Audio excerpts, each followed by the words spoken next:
Interlude, the Liberal Games.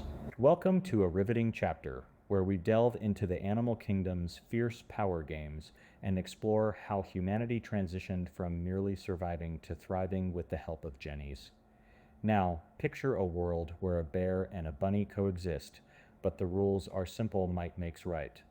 The bear can eat the bunny if it's quick enough, and the bunny's only hope is its speed.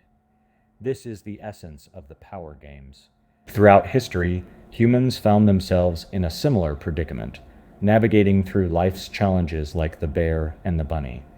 That is, until they stumbled upon the ultimate cheat code: mass cooperation. This ingenious hack gave birth to jennies, surpassing any weapon with their intellect and innovation. As civilizations flourished, it wasn't humans at the helm of progress, but these jennies, constantly evolving and sharing knowledge across time and space. But with great power comes great peril. Enter the Golem, a formidable adversary eclipsing any bear or predator. From the Assyrians to the Mongols, civilizations learned the hard way that when a golem knocks on your door, civilization's niceties crumble in the face of brute force. To survive, you had to be able to create a more robust golem of your own to fend off threats. Yet, as we evolved, so did our mindset. The primitive mind, hardwired for survival in the power games, had to adapt. The key lay in transcending our primal impulses, paving the way for a groundbreaking idea that took root in 1776 rebellion with a purpose. Unlike the usual merry-go-round of toppled tyrants, the American forefathers had a grander vision thanks to the Enlightenment. During this intellectual awakening, a radical notion spread like wildfire, one that challenged the very foundations of the power games' morality. Human rights, legal equality, and freedom weren't just philosophical musings, but a battle cry for a fairer society. The American colonies became a hotbed of dissent as Enlightenment kids dared to dream of a better future. And so, a letter was penned to London, setting off a chain of events that led to war. George Washington, thrust into leadership amid his mother's disapproval, rallied the troops alongside a gleeful France to secure America's independence. With victory in hand, a newfound freedom beckoned, offering a blank canvas to realize the Enlightenment's lofty ideals. In the aftermath of conflict, the Americans faced a rare opportunity: the chance to craft a nation from scratch, a utopia where Enlightenment principles could thrive. The stage is set for an audacious experiment as the American dream transforms into a tangible reality, a testament to humanity's enduring quest for a fairer, more enlightened world. Designing the American Giant. Here we dive deep into understanding how human activity can be boiled down to a simple operation, all depending on the environment they find themselves in. Imagine a world where rulers of the past governed with an iron fist and strict laws, a world where power was the name of the game. This was the power games environment, where might made right, and freedom was a luxury few could afford. But then came the era of the Enlightenment, where thinkers believed in a kinder, fairer form of governance: the liberal games. In the United States, the promises of the country were formalized in the U.S. Constitution, a sacred set of rules that outlined not just outcomes, but a process that would protect citizens from their own government by limiting its power. The liberal games aimed at balancing freedom and responsibility, ensuring that every citizen had the right to pursue their interests as long as they did not harm others. The heart of the liberal games lies in the compromise that everyone can do what they want as long as it doesn't infringe on others. It's a delicate balance of rights and restrictions, ensuring both freedom and safety for all citizens. This concept of justice and fairness is at the core of the American system, providing equal opportunities under the law. Enlightenment thinkers believed that the liberal games would not only fulfill philosophical ideals, but also drive productivity and progress in society. By shifting the focus from coercion to persuasion, the liberal games encouraged citizens to provide value to one another rather than dominate through force. Within this framework, the principle of free speech emerged as a cornerstone of the marketplace of ideas. It allowed for the free exchange of thoughts and opinions, ensuring that the best ideas would rise to the top through civil discourse and debate.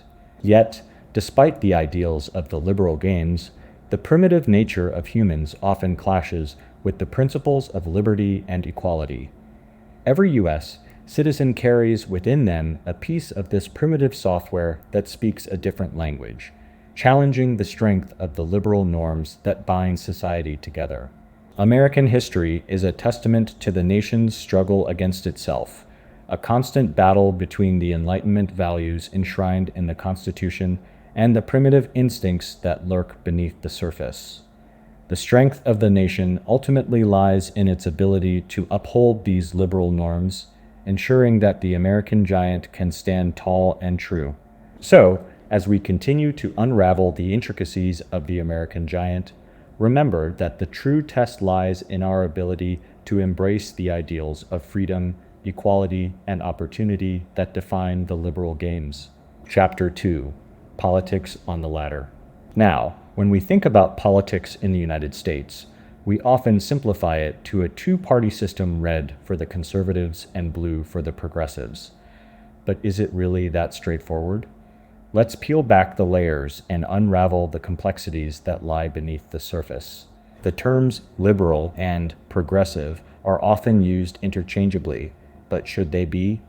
In our journey today, we will distinguish between the two. While progressive typically refers to the politically left, liberal encompasses a broader spectrum, reflecting Enlightenment values such as individual rights, civil liberties, democracy, and free enterprise. It's like trying to differentiate between a cupcake and a muffin. They might look similar, but there are subtle distinctions that make each unique. As we navigate through the intricate web of political ideologies, let's not confine ourselves to the horizontal axis of the political spectrum. Instead, let's introduce a vertical dimension, the ladder. Imagine climbing this ladder, with thinkers positioned at varying heights based on their approach to politics.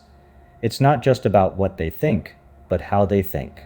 Now, let's take a closer look at four political thinkers. On the left, we have two individuals who share common ground, as do the two on the right. But what's truly fascinating is that the thinkers on the higher rungs, despite differing views, share a unique mindset when it comes to politics. It's like observing a group of hikers on a mountain, different paths, but a similar adventurous spirit unites them.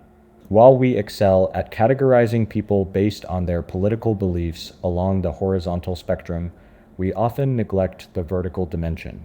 It's like having a two-story house, but only focusing on the ground floor. We must not overlook the nuanced distinctions between high-rung and low-rung thinking in our political discourse. Contrary to popular belief, the term center doesn't capture the essence of high-rung thinking. It's not just about occupying the middle ground. Similarly, labeling someone from the far left as a zealot oversimplifies their nuanced perspectives. That's where terms like high-rung and low-rung come into play, enriching our vocabulary and enabling us to articulate complex ideas more effectively. So, as we embark on this intellectual journey, let's set aside the horizontal distinctions momentarily and direct our attention to the vertical aspect of politics. By redefining our language and broadening our perspective, we can gain a deeper understanding of the diverse ideologies that shape our political landscape. High-Rung Politics. Welcome, students, to a fascinating world where politics transcends mere rhetoric and dives deep into the realms of truth and rational decision-making. Imagine a place where ideas are not just thrown around haphazardly, but are carefully examined like precious gems for their flaws and brilliance. This is the world of high-rung politics. In this elevated plane of political discourse, individuals are encouraged not to cling blindly to their convictions, but to approach political discussions with an open mind, humility, and a thirst for knowledge. Here, political viewpoints are not weapons to be brandished aggressively, but tools for constructive debate and intellectual growth. Now, don't be mistaken, high-rung politics is not a utopian fantasy where everyone gets along harmoniously. On the contrary, it's a battlefield of ideas, where opposing viewpoints clash in a symphony of vigorous debates. Yet, amidst the chaos, a culture of intellectual diversity and independent thought prevails, fostering an environment where the highest value is placed on truth. Within the realm of high-rung politics, three fundamental questions guide the discourse. Firstly, what is? Imagine dissecting the current state of affairs, understanding the population dynamics, policies in place, and the challenges faced by the nation. This domain is akin to a political science laboratory where scholars analyze the status quo with precision. Secondly, what should be? Here, philosophical debates take center stage. Thinkers engage in passionate discussions about the ideal political systems, ethical dilemmas, and moral imperatives that shape our society. Should the government intervene in certain areas? What constitutes equal opportunity? The battleground of ideas is vast and complex. Lastly, how do we get from what is to what should be? Bridging the gap between reality and the ideal requires strategic thinking and innovation.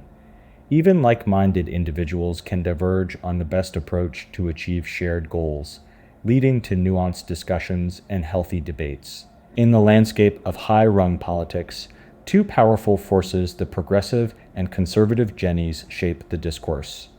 Unlike rigid labels, these jennies represent fluid ideologies that adapt to the complexity of political issues. Progressives drive change and innovation, while conservatives provide a vital check against hasty reforms, ensuring that valuable traditions are preserved. Moreover, high-rung politics is not confined to the mainstream ideologies, but also embraces radical progressive and far-right conservative mindsets. These outliers, though prone to extremism, play a crucial role in challenging the status quo and pushing the boundaries of conventional wisdom. In the grand tapestry of political debates, the spectrum battles between left and right unfold, oscillating between globalization and national interests, capitalism and government regulation, and social justice and potential backlash. Despite the fervor of these debates, high-rung politics reminds us that ultimately we are all allies striving to ascend the same mountain, albeit through diverse paths. However, lurking beneath the surface lies our primitive minds, with their innate tendencies towards tribalism and conflict. Even the most astute high-rung thinkers can succumb to low-rung thinking when emotions run high in political discourse. The pull of ancient cognitive biases reminds us that the journey towards enlightened political dialogue is fraught with challenges. So, as we navigate the intricate landscape of high-rung politics, let us remember that while the battle of ideas rages on, the ultimate goal remains the same: to build a more perfect union through collaboration, wisdom, and a relentless pursuit of truth in a world where the stakes are high and the minds are even higher. Low-rung politics, aka political Disney World. We're diving into the mesmerizing world of low-rung politics, also known as political Disney World. Yes, you heard me right. I'm not talking about Mickey Mouse or Donald Duck, but rather a complex analogy to the overly simplified black and white narratives we often see in Disney movies. Now, picture this. Imagine being enthralled by Disney's classics like The Little Mermaid, Beauty and the Beast, Aladdin, and The Lion King. We all have our favorite Disney movies that we hold dear to our hearts, but have you ever pondered why we gravitate towards them? Could it be that these films were released during our formative years, solidifying them as the best in our minds? Stepping into the realm of low-rung politics, it becomes apparent that many individuals view the world through a Disney movie lens. In Disney movies, characters are either entirely good or entirely bad, simplifying the nuances of real life into a digital code of ones and zeros. However, the real world is a myriad of gray areas, complexities, and imperfections, far from the binary portrayal in Disney films. As we journey deeper into the comparison between real life and Disney movies, we discover that political discourse often mirrors political Disney World. Here, individuals are divided into factions akin to kingdoms, each crafting their narratives and worldviews akin to a customized Disney movie for their tribe. In the US, you have the Democratic Disney Kingdom and the Republican Disney Kingdom, each painting the other as the enemy threatening their ideals of utopia and progress. Within political Disney World, narratives are all-encompassing, reducing complex debates into a checklist of issues with a good stance and an evil stance, akin to the protagonist and antagonist roles in Disney movies. Conspiracy theories, once debunked, find a home in this world, continually perpetuated to suit the narrative of the tribe. Moreover, low-rung politics erodes moral consistency, fostering an us vs. them mentality that distorts empathy and principles. Members of the group are lauded for behaviors deemed reprehensible in opponents, leading to rampant hypocrisy and a skewed sense of morality. As individuals navigate their political allegiance, they often find themselves making exceptions to their principles depending on which team they support, a phenomenon akin to a Venn diagram with shifting loyalties. In the colorful landscape of political Disney World, low-rung tactics reign supreme, where power games and dirty tactics are fair play in the pursuit of victory. Golems, driven by tribalism and the primitive mind, safeguard their positions through any means necessary, be it censorship, voter suppression, or even physical violence. So, as we dissect the intricacies of low-rung politics, it's crucial to evaluate where we stand on the political ladder. Are we entrenched in a narrative that aligns too perfectly with one side? Do we demonize our opponents and lack empathy towards them? These reflections serve as guiding lights to navigate the treacherous waters of political Disney World and ascend to the higher rungs of political discourse.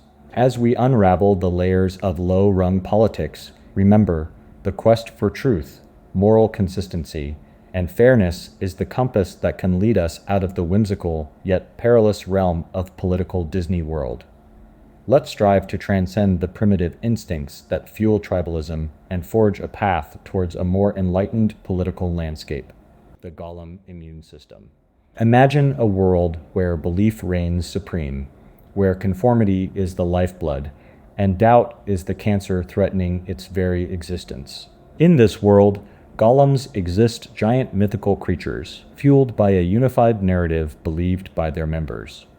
The stronger the belief, the mightier the golem. However, doubt is the golem's Achilles heel, weakening it from within. To combat this, the golem has an immune system with three crucial mechanisms. Firstly, the golem filters information like a gatekeeper, controlling what circulates within its system. In today's society of free speech and the internet, this becomes a challenge. The media, acting as the golem's first line of defense, sensationalizes stories that confirm the narrative, while downplaying or neglecting those that challenge it. Cherry-picking becomes an industrial-scale operation, all to maintain the trust of the golem's members. Secondly, social pressure and echo chamber culture acts as the second filter, keeping individuals towing the narrative line. People are categorized into believers and pretenders, with outward conformity being the prized virtue. Doubt within one's mind is benign, but expressing it poses a threat to the golem's system. Moreover, information twisting, the golem's second tactic, involves misrepresenting reality and arguments to fit the narrative.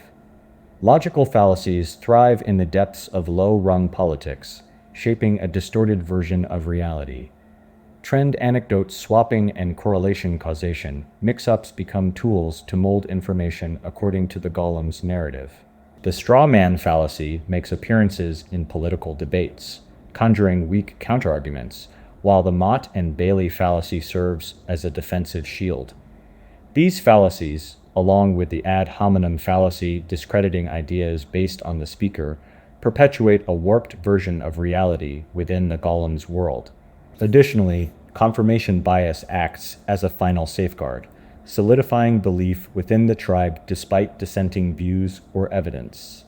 Social, intellectual, and self-esteem dependencies glue members to the narrative, turning dissent into a threat that triggers fight or flight responses. Political Disney World, the land of sprawling Baileys and Mott Hills, thrives on filtering and twisting information to protect the narrative.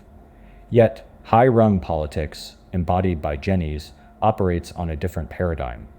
Without the shackles of a fixed narrative, Jenny's welcome dissenting voices and ideas, seeking truth through open discourse, debate, and moral consistency.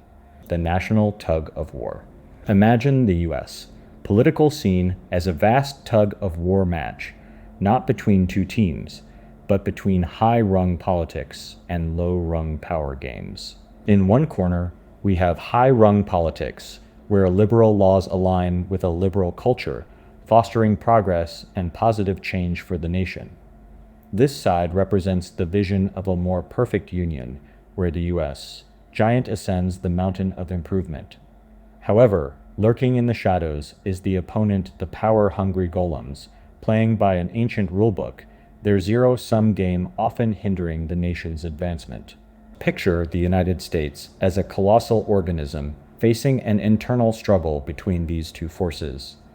During eras favoring high-rung politics, the giant strides upwards, but when the golems gain dominance, the giant falters on its ascent. Yet, this tug-of-war is not a flaw in the system, but rather a natural balance akin to an ecosystem. Just like in nature, where predator and prey maintain equilibrium in an ecosystem, in the U.S., the coexistence of high-rung and low-rung cultures forms a delicate balance. This equilibrium prevents the dominance of either extreme, ensuring that the nation does not fall prey to a totalitarian regime or descend into chaos. The founders envisioned a progression towards a more enlightened society, where steps forward outweigh steps backward. Throughout history, the U.S. has largely upheld this ideal, with each generation seeing improvements over the past. Nevertheless, as ecosystems shift, social ecosystems can also face destabilizing changes. In a thought-provoking analogy to nature, we are reminded that our societal environment, built on principles of reason and fairness, is a fragile construct requiring constant vigilance. Just as a disturbance in one part of an ecosystem ripples through the rest, so too can small changes in our society lead to chaos, challenging the status quo. Consider a study from 2016, which exposed participants to conflicting views. Interestingly, the brain's response to political challenges differed from non-political ones, engaging emotional and self-identity regions more intensely. This neurological insight sheds light on how deeply ingrained our political beliefs are and why changing someone's mind on political matters is notoriously challenging. Before we conclude, let's humorously tip our hats to Pinocchio, a childhood favorite that weaved themes of self-discovery and the consequences of falsehoods. Just as Pinocchio learned valuable lessons on his journey, we, too, must navigate the complexities of the national tug-of-war with wisdom and discernment.